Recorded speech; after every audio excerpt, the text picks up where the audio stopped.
Nós estamos em nossa série de mensagens intitulada Ensina-nos a Orar. E nós começamos essa série na semana passada. E na primeira mensagem, nós vimos à luz da palavra de Deus que nós precisamos orar como se tudo dependesse das nossas orações. A gente viu à luz da palavra de Deus que precisamos orar porque a oração muda realidades que nunca seriam mudadas se o povo de Deus não orasse. A gente viu que precisamos orar porque a oração é uma das formas que nós cooperamos, trabalhamos com Deus para mudar situações e realidades futuras.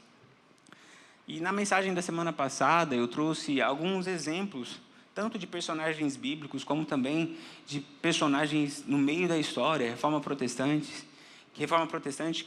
personagens que oraram e coisas aconteceram. Na primeira parte da mensagem, ficou muito claro para nós que precisamos orar, porque a oração é uma das formas que trabalhamos com Deus, cooperamos com Deus para mudar realidades e futuro. A segunda parte da mensagem, ela nos ensinou que a Bíblia não apenas fala sobre a importância de orar, mas a Bíblia também volta os olhos para aquele que ora, ensinando que não apenas a oração é poderosa e eficaz em seus efeitos, mas ensinando que a oração do justo é poderosa e eficaz em seus efeitos. A gente viu, à luz da palavra de Deus, que a palavra não apenas nos ensina, nos ordena, nos motiva a orarmos, mas para sermos justos, temos vidas justas que oram. Essa foi a mensagem da semana passada. Na mensagem de hoje, nós vamos continuar somando a nossa voz ao clamor dos discípulos, que se aproximaram de Jesus e pediram para que Ele os ensinasse a orar. Hoje, a estrutura da mensagem ela vai ser bem simples. Eu não vou pregar usando os famosos 3 pontinhos. E também não vou usar uma estrutura mais complexa como uma estrutura cíclica de interpretação. Não, hoje a gente vai em uma estrutura muito simples, mas que vai nos trazer ensinamentos muito profundos. Hoje a estrutura da mensagem vai ser: eu vou ler o texto, eu vou explicar o texto, e depois eu vou aplicar o texto. E por que eu estou dizendo isso logo no começo? Para que este momento seja um momento de orientação para você navegar nessa mensagem. Enquanto eu estiver lendo o texto, a minha orientação para você é que você preste muita atenção. A palavra de ordem, enquanto a leitura acontece, é atenção. Observe cada ato, construa cenários na sua mente, tente se inserir na história, tente visualizar o que está acontecendo em cada parábola. Enquanto a leitura da palavra de Deus estiver acontecendo, este não é um momento para você olhar no seu WhatsApp, não é um momento para você olhar se a tua cutícula está bem, se você tem ponta dupla no cabelo, não é para isso. No momento da leitura da palavra, preste atenção. Quando eu entrar no segundo momento, onde eu vou explicar o texto, eu quero encorajar você a buscar compreender. A palavra de ordem é compreensão. Busque acompanhar o raciocínio de Jesus. Tente identificar a linha lógica, o objetivo daquela mensagem, o ponto central da história que está sendo contada. Enquanto a explicação do texto vai acontecendo, é momento de você entender a história. E o último momento, o momento da aplicação, eu encorajo você a refletir. O último momento é onde você vai pegar a tua vida e vai colocar para conversar com o texto. Você vai pegar a sua realidade, a sua luta, a sua dor, a sua dificuldade e vai perguntar para o texto. O texto, o Espírito Santo, Deus, o que o Senhor tem para falar sobre isso aqui? E ali é nesse diálogo junto ao Pai, com a palavra dEle fluindo, que você vai trazer para a tua vida a porção que o Senhor separou para você nesta manhã. Essa vai ser a caminhada que nós vamos trilhar à luz da palavra de Deus nesta manhã. E eu quero começar com a primeira parte. Vamos ler o texto. Hoje não tem o texto no telão, nós vamos ler na Bíblia. Então quero convidar você a abrir a sua Bíblia, ou se você tiver com ela no celular, acessar a sua Bíblia, ou se você estiver do lado de uma pessoa com a Bíblia, acompanhe o texto junto com essa pessoa. O texto se encontra em Lucas capítulo 11, nós vamos ler do verso 1 até o verso 13. Deixe a sua Bíblia aberta, porque nós vamos revisitar o texto ao longo da mensagem. Lucas capítulo 11, do verso 1 até o verso 13.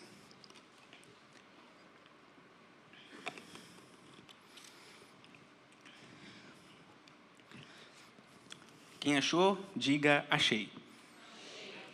Quem não achou, diga não achei. Tem alguns que não acharam ainda. Lucas, está no Novo Testamento, entre os evangelhos, Mateus, Marcos, Lucas, terceiro evangelho. Lucas capítulo 11, verso 1 até o verso 13. Diz assim a palavra de Deus. Jesus estava orando em certo lugar, e quando terminou, um de seus discípulos lhes disse, Senhor, ensina-nos a orar, como João ensinou os discípulos dele. Ele então lhes falou, quando orardes, dizei assim, Pai nosso, santificado seja o teu nome, venha o teu reino. Dá-nos diariamente nosso pão do dia a dia, e perdoa-nos os nossos pecados, pois também nós perdoamos a todo o que nos deve. E não nos deixe entrar em tentação, mas livrai-nos do mal. Disse-lhes também, se alguém tiver um amigo e for procurá-lo à meia-noite, e lhe disser, amigo, empresta-me 3 pães, pois um amigo meu chegou de viagem e não tenho o que lhe oferecer. E se ele de dentro responder, não me incomodes, a porta já está fechada, e eu e os meus filhos já estamos acomodados para dormir. Não posso levantar-me para te atender. Eu vos digo que, mesmo que não se levante para dar os pães, por causa da amizade, ele se levantará por causa do incômodo, e dará quantos pães o outro precisar. Por isso eu vos digo, pedi e vos será dado. Buscai e achareis. Pedi e a porta vos será aberta. Batei e a porta vos será aberta. Pois todo o que pede, recebe. Quem busca, acha. E ao que bate, a porta será aberta. E qual pai dentre vós, se o filho lhe pedir pão, lhe dará uma pedra? Ou se lhe pedir peixe, lhe dará cobra em um lugar de peixe? Ou se pedir ovo, lhe dará escorpião?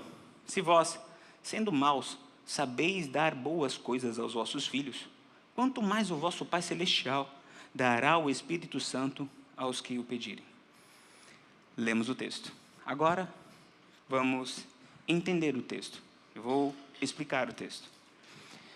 Esse texto que lemos, ele é dividido em 3 sessões.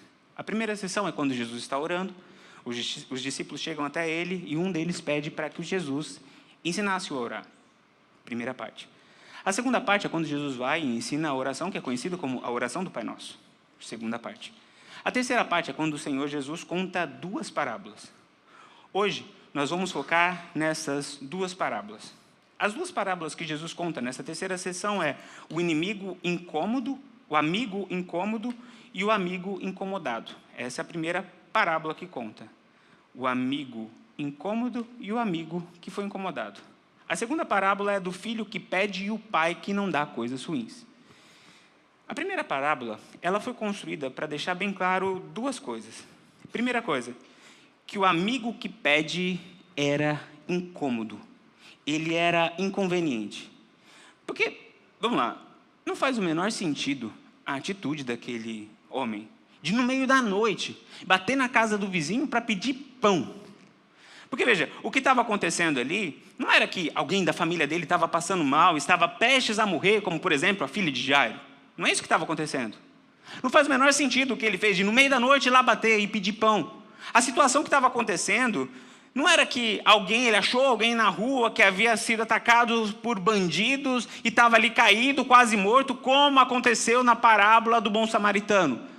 Não é isso que aconteceu. A situação ali que estava acontecendo era que um visitante apareceu, e aqui tudo indica, parece que apareceu do nada, não estava programado, apareceu na casa, chegou no meio da noite, ele recebe esse visitante, e a hora que ele vai na dispensa, a dispensa estava vazia, ele fala, bom, eu preciso arrumar alguma coisa para comer, e ele vai e bate na porta no meio da noite do vizinho. Não era uma coisa séria. Não era algo de maior importância, não é algo que a gente pode colocar na categoria de vida ou morte. O que era mais comum, o esperado fazer? seja bem-vindo, entre em casa, vou arrumar suas coisas, vai arrumando suas coisas aí. Olha, a despensa está meio vazia, mas faz o seguinte, bebe água. Água e vai dormir. Amanhã a gente prepara alguma coisa. Ninguém mandou você chegar tarde sem avisar. Então dorme, amanhã a gente resolve isso. É lógico, você poderia falar de um jeito mais suave. Mas esse é o normal. Você vai bater na porta de um vizinho de madrugada, porque você está sem pão para dar pão? Sabe? E também aqui, não se preocupe em tentar defender a atitude desse amigo incômodo, inconveniente. Do tipo, não, pastor, é porque ele tinha um bom coração, ele queria entregar o melhor para o amigo, foi por isso que ele fez isso. Não precisa fazer isso, porque o próprio texto não faz isso. O texto, ao adjetivar a atitude deste homem, que aparece lá no verso 8, vai chamar que foi uma atitude incômoda. Essa palavra, no grego, pode ser traduzida como atrevimento, solicitação importuna, insistência, impertinente sem considerar tempo, lugar ou pessoas. É o famoso sem noção. O texto bíblico chama esse personagem, esse amigo incômodo, de inconveniente, incômodo, sem noção. A primeira coisa que essa parábola tenta deixar bem claro para nós é que aquele amigo foi incômodo, foi inconveniente, foi sem noção. A segunda coisa que essa parábola nos mostra é fazer questão que aquele amigo que foi incomodado, ele não se levantou e foi dar pão, foi dar comida para o outro, porque ele foi movido pelo amor.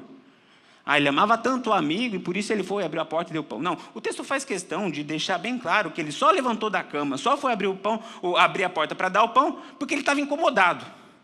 Sabe, compreendendo os elementos contextuais aqui, a gente, entendendo como as casas eram construídas, como a disposição da família acontecia na hora de dormir, e as formas como as portas eram trancadas, a gente pode concluir que, se para aquele homem atender o pedido daquele amigo que bateu a porta, ele ia ter que acordar a família inteira para atender aquele pedido.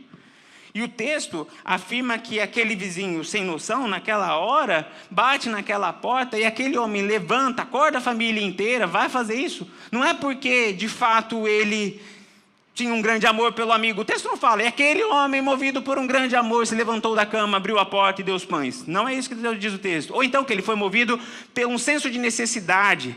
Então o homem teve compaixão da necessidade do amigo, ele foi e abriu a porta. Ou então porque eles tinham um bom relacionamento. Eles tinham um bom relacionamento e por conta dessa liberdade que havia entre eles, ele foi e abriu a porta. Não é isso que o texto diz. O texto vai dizer, no verso 8, que ele se levantará por causa do incômodo e dará quantos pães o outro precisar. Em outras palavras, o vizinho era tão chato, mas tão chato, que aquele amigo que foi incomodado, ele falou, se eu não levantar aqui e dar o pão que esse homem quer, ele vai ficar batendo na porta a noite inteira. Então, para acabar com esse problema logo, eu levanto, acordo todo mundo, pego o pão, dou para ele e falo, some daqui. É mais ou menos isso que o texto está dizendo. E, de novo, não tente defender o amigo que foi incomodado, dizendo, não, ele tinha um bom coração. Porque o texto fala, não, ele foi aqui só porque ele foi incomodado. E aí, depois de contar apresentar esses dois personagens, na primeira parábola, o texto vai dizer, pedi, buscai, batei. Quem pede, recebe, quem busca, acha, e quem bate, a porta será aberta. Jesus conta essa parábola para responder ao pedido dos discípulos que diz, Pai, ensine-nos a orar. Aí vem a pergunta, o que essa parábola nos ensina sobre a oração? Que devemos ativar o modo chato para receber de Deus aquilo que queremos? Ou então, que Deus é como aquele vizinho que dorme, que não está nem aí para a gente, mas que se a gente for chato, a gente consegue, pela insistência, vencer Deus pelo cansaço a ponto dele dar o que a gente quer. É isso que o texto está querendo dizer para nós? Não, absolutamente não. Eu diria que o oposto é verdadeiro. Essa parábola, ela ocupa dentro da resposta de Jesus uma posição que nós chamaríamos de uma função retórica argumentativa, que chamamos de, em latim, maiore et maius, do menor para o maior. Deixa eu explicar como funciona essa essa estratégia argumentativa que Jesus está usando aqui, essa estratégia ela é usada da seguinte forma. Você pega uma realidade menor, onde um princípio está acontecendo, apresenta ele para que uma realidade maior seja vista como uma causa óbvia. Deixa eu trazer isso para um exemplo claro para a gente entender o princípio. Imagine que uma pessoa está na beira de um precipício com uma grande pedra na mão. E a dúvida daquele homem é, se eu soltar essa pedra, a pedra vai cair? E então chega um outro homem que quer convencer aquele homem que a pedra vai cair, e ele usa esse recurso, do menor para o maior. E ele pega uma pena, e ele solta essa pena. E aquele homem que está com a pedra grande na mão, com dúvida se a pedra vai cair ou não, vê a pena caindo. E aí então esse homem, depois que a pena cai, ele vira para o homem que está com a pedra e diz, viu, a pena, que é menor e mais leve, caiu. Agora você acha que essa pedra grande, que você está segurando, se você soltar, não vai cair? A resposta é tão óbvia que a pessoa fala, é verdade. O que o Senhor fez aqui, agora trazendo para a parábola, é exatamente isso. Os discípulos estavam com dúvida se Jesus ouvia a oração e se Jesus responderia à oração deles. O que Jesus pega? Ele pega um homem que dorme à noite, que é movido não pelo amor, mas é movido pelo comodismo, para não ser incomodado. Ele pega este homem e fala, até esse homem, quando alguém bate na porta dele, no meio da noite, ele se levanta para atender o pedido. Você imagina que Deus, que é muito maior, que não dorme, que não é movido pelo comodismo, mas movido pelo amor. Você acha que Deus, que é maior do que aquele homem que não teve compaixão, que não teve amor, mas foi movido pelo incômodo, você acha que Deus não vai ouvir o seu pedido? Ele pega um homem que fez um pedido sem noção, um inconveniente, que estava pedindo uma coisa que não tinha nenhum sentido, e fala, olha, se até esse homem que foi pedir pão no meio da madrugada, que não precisava, esse homem foi atendido, você acha que vocês, com o pedido de vocês, que é de fato real, necessário, que faz você chorar, que tem a ver sobre vida, que tem a ver sobre salvação, que tem a ver sobre futuro, você acha que Deus não vai ouvir vocês? Ele pega uma coisa menor e fala, isso aqui é verdade. Uns poderiam dizer, isso aqui aconteceu comigo. Uma vez eu bati na casa do meu vizinho, ou bateram na porta da minha casa, e eu atendi. E aí eles projetam isso para a relação deles com Deus. E aí, quando essa resposta é colocada, essa reflexão do menor para o maior é colocado diante dos discípulos, é quase que a gente sentisse a resposta gerando um sentimento de vergonha do tipo, como eu pude duvidar que Deus ia ouvir minha oração e iria responder minha oração? Aqui é Jesus, por meio dessa parábola, dizendo para aqueles discípulos, Deus vai responder a oração de vocês. Não tenha dúvida. Só ore, clame, bata a porta, busque. Não tenha dúvida, Ele vai responder. Porque Ele não dorme. Porque Ele é movido pelo amor. E os pedidos que estão sendo feitos, que estão sendo colocados por vocês diante dEle, tem muito mais significado, muito mais peso, muito mais necessidade do que pães para visitante no meio da noite. Mas é importante dizer que o texto ele está aqui não para dizer que Deus vai dar tudo o que queremos, da forma que queremos e quando queremos. Isso é importante deixar bem claro. Embora a primeira parte, a primeira parábola, deixe claro isso, que o nosso Deus ouve as nossas orações e o nosso Deus responde às nossas orações, existe no texto, como eu disse, uma segunda parábola. A parábola do filho que pede e o pai que não dá coisas ruins. Nessa parte do texto, nessa segunda parábola, Jesus aplica de novo o mesmo princípio, que é menore et maius. Veja o texto. Próximo slide, por favor. Verso 11 a 13. E qual pai dentre vós, se o filho lhe pedir pão, lhe dará pedra? Ou se lhe pedir peixe, lhe dará cobra em lugar do peixe? Ou se pedir um ovo, lhe dará um escorpião? Se vós, sendo maus, sabeis dar boas coisas aos vossos filhos, quanto mais o Pai Celestial dará o Espírito Santo aos que lhe pedirem. Veja o que o texto está dizendo aqui. Olha, os menores, vocês, pais iguais a vocês, pessoas que são maus iguais a vocês, más iguais a vocês, conseguem dar coisas boas aos seus filhos? Realidade menor. E aí ele lança os olhos para uma realidade maior. Imagine eu, que sou pai celestial. Se vocês sendo pais carnais, terrenos, cheios de maldade, cheios de egoísmo, cheios de coisa ruim, vocês fazem de tudo para dar o melhor para os filhos de vocês. Se os filhos de vocês pedir pão, vocês não vão dar pedra. Se pedir peixe, vocês não vão dar cobra. Se pedir ovo, vocês não vão dar escorpião. Vocês acham que eu vou fazer algo diferente com vocês? Por que vocês duvidam da minha vontade?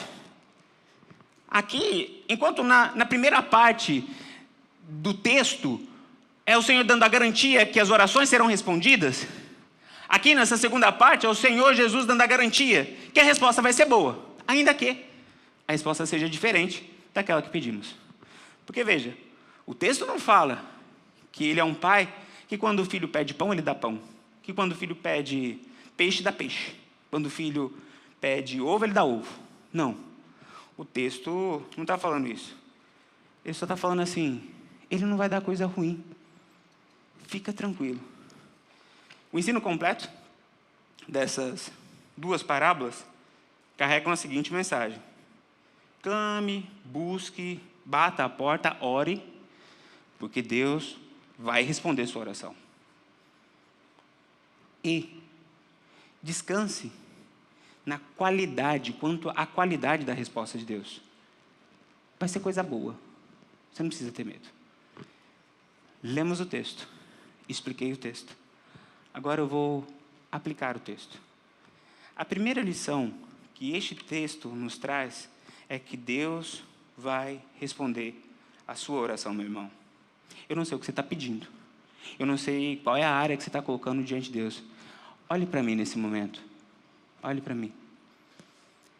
Deus vai responder a sua oração. Não tenha dúvida. Deus vai responder a sua oração. Apenas clame, busque, bata a porta, ore. Quando a gente olha para o texto e a gente vê essas três palavras, essas três expressões, peça, bata a porta e busque, todas elas, dentro deste contexto, estão apontando para a mesma direção. Orem. Essas três realidades, essas três ordens aqui, elas são conjugadas no grego dentro de um imperativo. É, de fato, o Senhor dando uma ordem. Vocês têm que orar, apenas orem. Eu vou responder, mas a vocês orem. E aí, uma das perguntas é, por que a gente precisa orar, pastor? Ele não é o vizinho que dorme. Ele está sempre acordado. O guarda de Israel não dorme. Pastor, por que a gente precisa orar? Ele não é um pai como a gente, que não está presente em todo lugar. Ele é o pai celestial, está presente em todos os lugares. Ele não é um pai como a gente, que tem as suas maldades, as suas imperfeições. Ele é um pai perfeito, repleto de amor. Ele sabe a minha dor, ele sabe onde o calo aperta, ele sabe onde está chorando. Por que eu tenho que orar, Deus? Pastor, na semana passada, a gente respondeu parte dessa pergunta falando que precisamos orar porque existem coisas que só vão acontecer se orarmos. Existe uma realidade de cooperação que acontece quando oramos.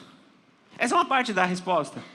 Agora eu trago uma outra parte da resposta, que aponta um outro porquê devemos orar. Devemos pedir, bater a porta e buscar, não para vencermos Deus pelo cansaço, mas para não sermos vencidos pelo cansaço da espera. Devemos clamar, bater a porta, buscar, devemos orar. Não é para vencer Deus pelo cansaço, não.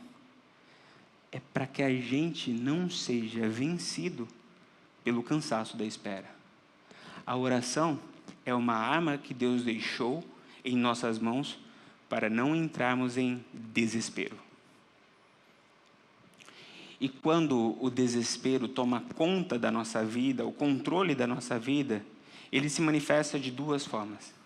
Uma pessoa desesperada é uma pessoa que, por não saber esperar, troca os pés pelas mãos, passa os carros na frente do boi.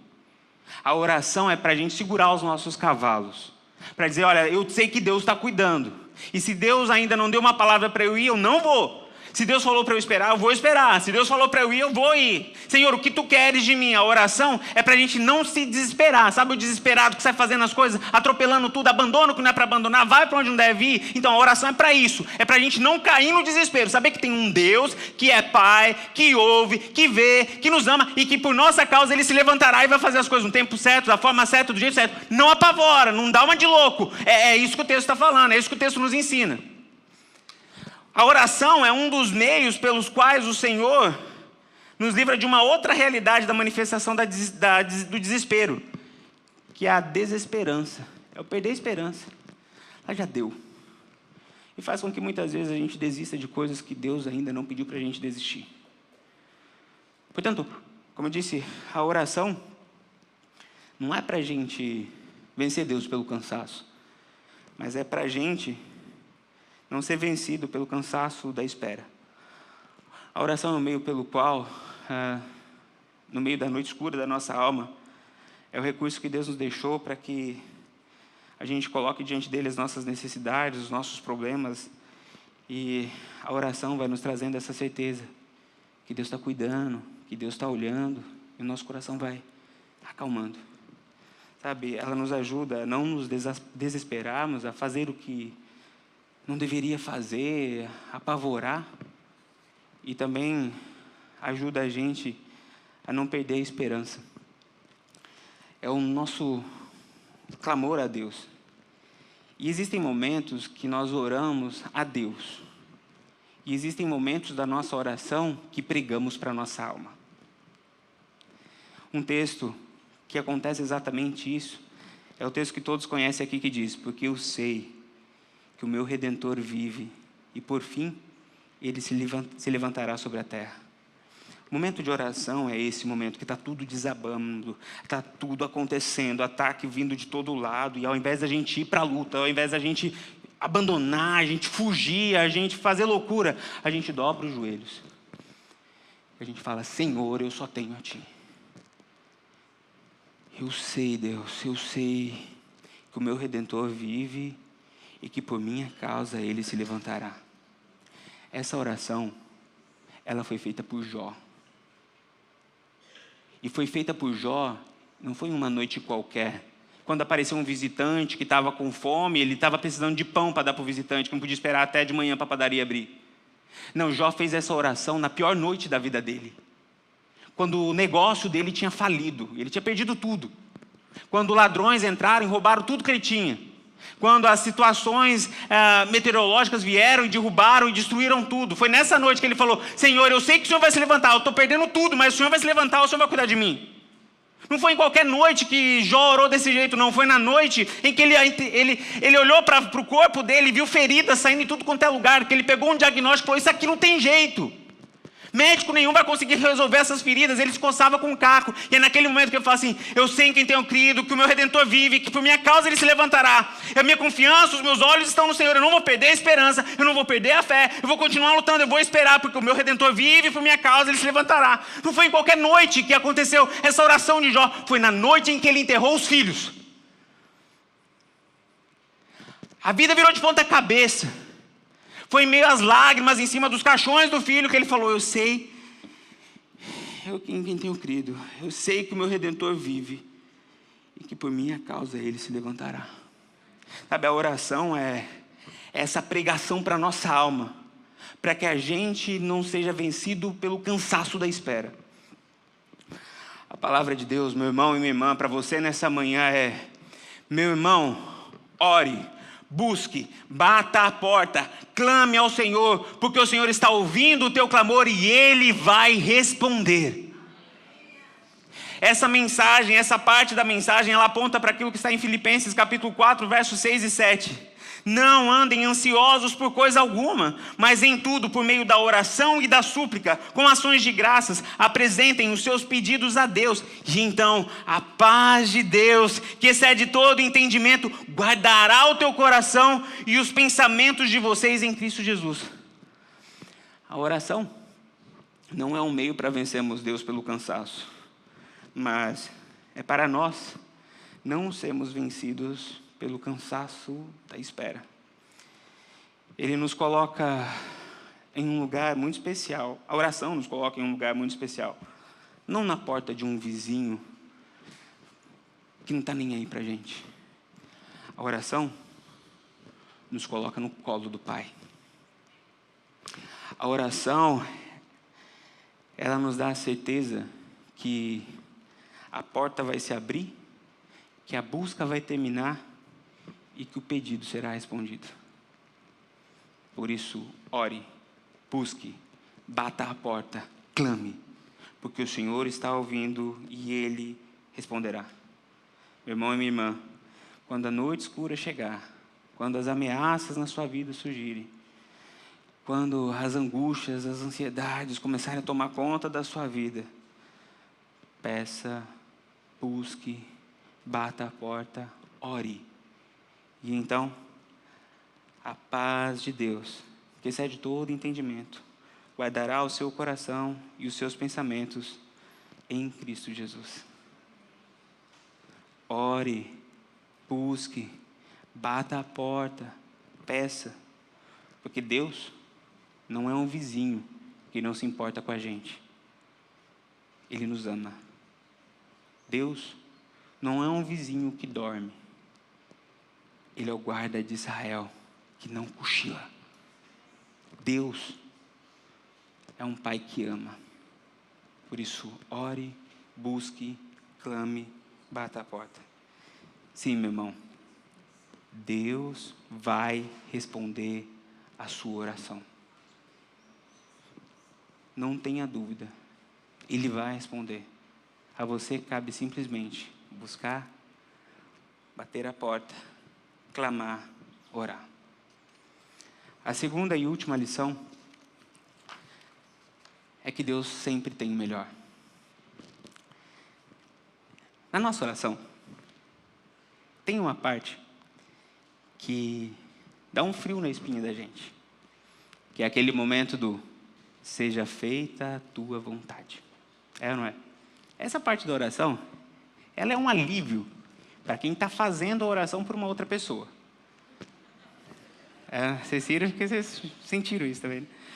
A gente está orando por cura, por libertação, por transformação.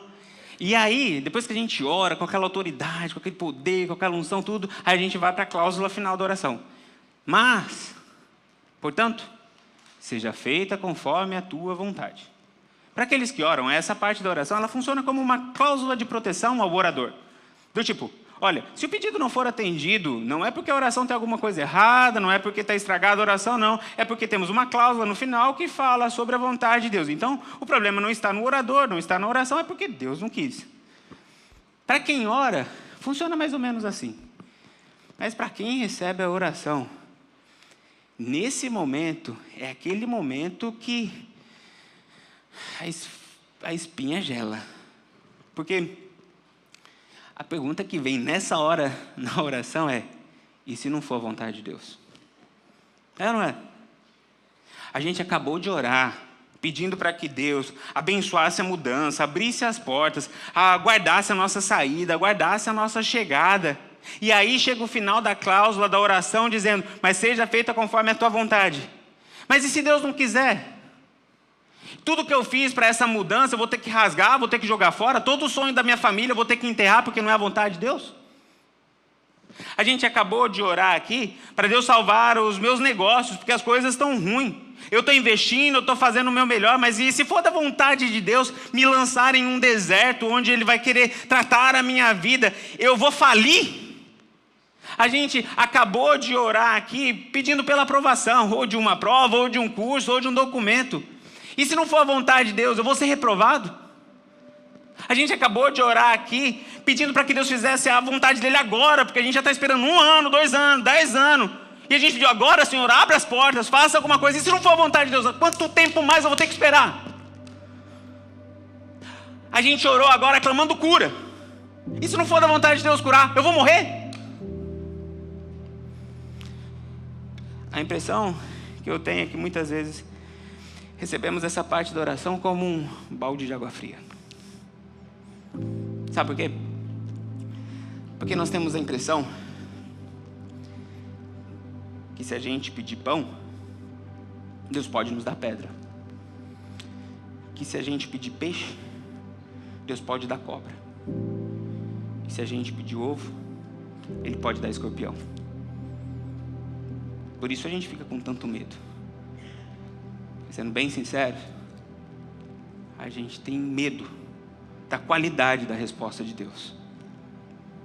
A gente acha que a nossa vontade, que o nosso jeito é melhor que o jeito de Deus.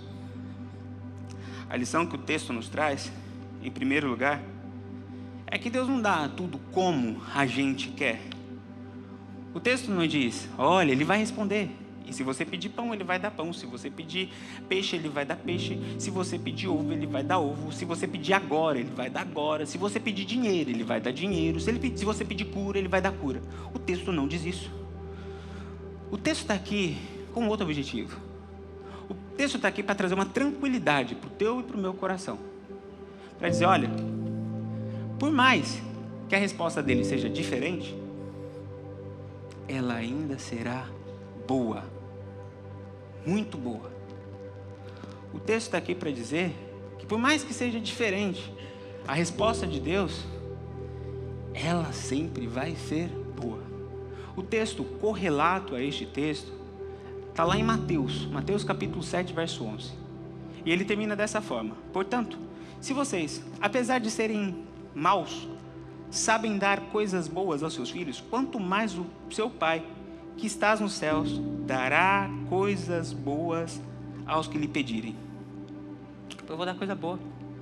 Em Lucas ele fala, ele vai dar o Espírito Santo.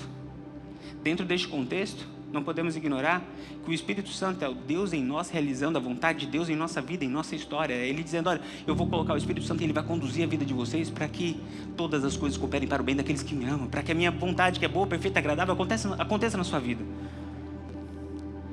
Em termos práticos, quando nós oramos, alguns pensam que existem apenas dois tipos de possibilidade de resposta: o sim e o não.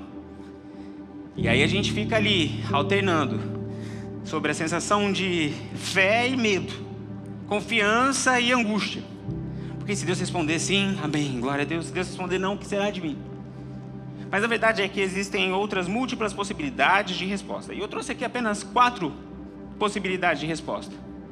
Primeira possibilidade de resposta para a sua oração, sim. E sim, Deus responde sim. E muitas vezes Ele responde sim para manifestar a glória, o poder, o amor dEle, a essa realidade de comunhão que existe entre nós e Deus vai mudando histórias. Deus diz sim, Ele disse sim para Elias quando caiu fogo do céu. Elias orou e caiu fogo do céu. Ele disse sim para Josué quando Josué orou e o sol parou. Ele disse sim para quando Pedro orou e uma menina que estava morta voltou à vida. Sim, Deus responde sim. Mas uma outra possibilidade de resposta é não. É verdade, Deus responde não. E se quando responde sim é para manifestar a sua glória, o seu poder, a sua graça, o seu amor, quando Ele responde não, muitas vezes é para nos livrar de uma realidade de morte. O mesmo Elias que ouviu sim da parte de Deus, foi o Elias que ouviu não da parte de Deus. Ele ouviu sim da parte de Deus quando ele pediu para que Deus mandasse fogo do céu. Mas ele ouviu não da parte de Deus quando ele pediu, Deus, tira a minha vida. Eu não aguento mais. Para mim acabou, eu não tenho mais condição de seguir daqui para frente. Aquele homem que tinha ouvido um gigantesco sim de Deus, ouviu naquele momento um gigantesco não. Porque para ele, aquilo que ele estava chamando de solução, Deus estava vendo como morte. E muitas vezes é exatamente o que acontece na nossa vida. E é muito bom que Deus fale não. Porque senão, nós estaríamos com as nossas famílias mortas, com os planos de Deus mortos na nossa vida, e provavelmente muitos de nós já não estaríamos mais aqui. Mas Deus nos ama tanto, que para guardar a nossa vida Ele fala não. Uma outra possibilidade de resposta é espere. E este espere se divide em 2 possibilidades de espere. O primeiro é espere para receber, e o outro é espere para não receber. Às vezes sim, Deus, quando clamamos por algo, Ele vai dizer, filho, a minha resposta para você agora não é sim e nem não, mas é espere. E quando Ele diz espere, é porque Ele está preparando ou a gente, ou o lugar onde a gente vai ocupar, para que quando chegarmos lá, a vontade dEle seja cumprida. Porque se a gente ocupar um lugar no momento errado, ao invés de bênção, é maldição. A gente vê isso na história de José. José recebe o sonho de Deus quando ele tinha 13 anos. Mas os sonhos só vão se cumprir na vida de José quando ele tem 30 anos. E só vai se cumprir plenamente a hora que ele está com seus 35, 33 anos. São de 13 a 17 anos de espera. Mas durante esse tempo de espera, Deus estava trabalhando na história de José. Estudiosos dizem que quando o Senhor levou José para a casa de Potifar, e ele começou ali a ser o administrador da casa de Potifar, um homem que tinha dinheiro, um homem que era rico, e ele começou a administrar ali, o Senhor estava ensinando José a administrar a fartura. Depois José foi levado para o presídio, e ali na cadeia, onde um lugar de escassez, de dor, de sofrimento, ele se torna administrador, e ali ele está administrando na escassez. Depois ele então vai para o trono. E o que vem logo no início da sua gestão? 7 anos de fartura e 7 anos de escassez. Aquilo que ele vivencia em grandes proporções, o Senhor trabalhou ao longo dos 13 anos, preparando ele para aquele momento. Meu irmão, se você está esperando uma resposta de Deus, saiba que Deus está trabalhando. Confia. Uma resposta possível de Deus é espere. Uma outra possibilidade é espere não para receber, mas espere para não receber. E sim, às vezes Deus deixa a gente esperando antes de dar o não definitivo, para que a gente vá aceitando a ideia, se preparando emocionalmente, espiritualmente, para entregar, para que a vontade de Deus seja feita. Ele fez assim com Jonas. Jonas, depois de pregar em Nínive, ele saiu e sentou lá na porta lá de Nínive. Ele falou: eu quero ver Nínive ser destruída, eu quero ver o fogo cair do céu. E naquele momento Deus não apareceu e falou: ô Jonas, eu não vou fazer isso não, eu não vou destruir Nínive, não. Como que num processo de cuidado, para que a maturidade dele fosse acontecendo, o Senhor dá tempo para Jonas. Tá bom, Jonas, eu ouvi sua oração, deixa eu fazer uma planta crescer aqui. Ele vê a planta crescendo, depois a planta é cortada, a planta morre. Ele vê aquilo gera pensamento, gera reflexões, o Senhor fala com ele, e aí então ele entende o que ele deveria ter entendido e estava pedindo uma outra coisa. Às vezes Deus faz isso, dá tempo para a gente se desencantar, porque muitas vezes a gente está chamando de sonho aquilo que é um pesadelo. Na vida de Jonas, o sonho dele era a destruição de muitos, e muitas vezes na nossa vida é isso também. Às vezes a gente está pensando só em nós, só no nosso jeito, e Deus está falando: não, filho, eu não vou fazer isso, porque isso vai ser a destruição de muita gente, isso vai ser a destruição da sua família. Você não sabe o que está acontecendo lá no futuro, o que vai acontecer lá nos próximos passos. Eu sei, por isso eu estou dizendo espera, porque eu vou falar para você não. Eu sei que agora se eu falar não, você vai se revoltar, mas calma, olha isso, pense nisso, ouça essa mensagem, converse com essa pessoa, e depois fala: Deus, eu vou mudar de oração agora, seja feita a sua vontade. E então o Senhor não faz, e a gente fica bem, porque a vontade de Deus é boa. E a última forma que eu pontuo de possibilidade de resposta de Deus é o inesperado. É o Deus que nos surpreende. E aí eu me lembro de Pedro, quando está entrando pelo templo, então ali havia um coxo pedindo esmola, e ele chega para Pedro e pede dinheiro, pede uma coisa, mas ele recebe o inesperado.